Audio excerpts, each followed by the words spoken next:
I'm Laura Saravia. And I'm Natalie Fajardo. Today we'll be talking about the rising and expanding group of ISIS.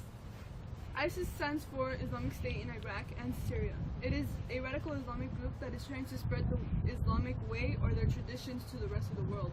According to one of Barack Obama's announcements in 2011, he said that by taking out the troops, that would end the war. But now because of U.S. troops' absences, the terrorist group has had a chance to come together and is rising once again.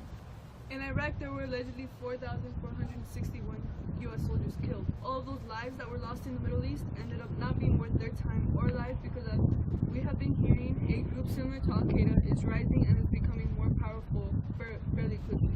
Because of Obama's decision to take out almost all the troops, ISIS is doing whatever they please, and we have no one over there to stop it at the moment.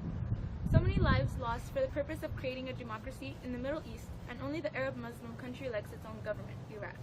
We should be staying there to strengthen that democracy, but we are walking away for that one objective, says one of our sources.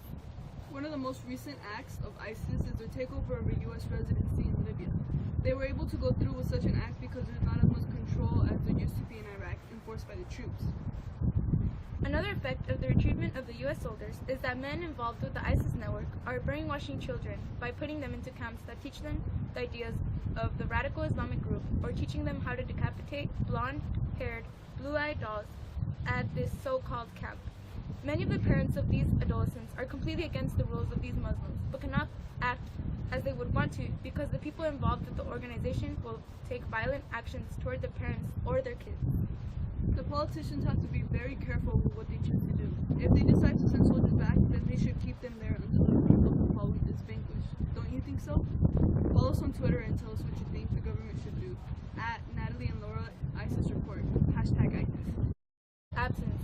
The terrorist group has had a chance to come together and is rising once again. Petite blonde hair, blue-eyed dolls, as at this is so-called camp. Many of the parents of these adolescents would end the world.